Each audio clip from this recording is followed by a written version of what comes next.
தாவேகா தலைவர் விஜய் அவர்களோட வைஃப் சங்கீதா ரீசெண்டா அவர் மேல விவாகரத்து வழக்க போட்டிருந்தாங்க. விவாகரத்து வழக்கு போட்டதுக்கு காரணமா அவங்க சொன்னது என்ன அப்படின்னா, இவர் ஒரு கள்ள தொடர்புல ஒரு நடிகையோட இருக்காரு அப்படின்ற விஷயத்த அவங்க ரிவீல் பண்ணிருந்தாங்க. அந்த நடிகை அப்பப்ப இவங்க ரெண்டு பேரும் சேர்ந்து இருக்க போட்டோக்களை ரிலீஸ் பண்ணி என்ன ரொம்பவே மென்டல் டார்ச்சர் பண்ணாங்க அப்படின்றதையும் அவங்க சொல்லியிருந்தாங்க. இந்த மாதிரி அவங்க போட்டோக்கள் வெளியிடும் போது என்னோட மகனும் மகளும் ரொம்பவே அவமானத்தால பாதிக்கப்படுறாங்க அப்படின்றதையும் அவங்க மென்ஷன் பண்ணிருந்தாங்க. சோ இந்த மாதிரியான விவாகரத்து சர்ச்சை போயிட்டு இருக்க இந்த நேரத்துல திருவான்மியூர்ல நடந்த ஒரு ஃபங்க்ஷனுக்கு விஜயும் த்ரிஷாவும் சேர்ந்து போயிருக்காங்க.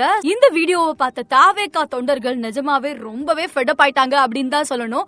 நாங்கெல்லாம் என்ன நினைச்சோம்னா, நீங்க சங்கீதாவை கூட்டிட்டு வந்து இந்த மாதிரியான விஷயத்துக்கு முற்றுப்புள்ளி வைப்பீங்க, நீங்க ரெண்டு பேரும் மறுபடியும் சேர்ந்து வாழ்வீங்கன்னு நினைச்சா நீங்க இப்படி பண்ணிட்டீங்களேனா நாங்க இதுக்கு போய் எப்படினா உங்களுக்கு முட்டு கொடுக்க முடியும் அப்படின்னு சொல்லி வெறித்தனமான டிவிகே ஃபேன்ஸ் எல்லாமே ரொம்பவே வருத்தத்துல இருக்காங்க.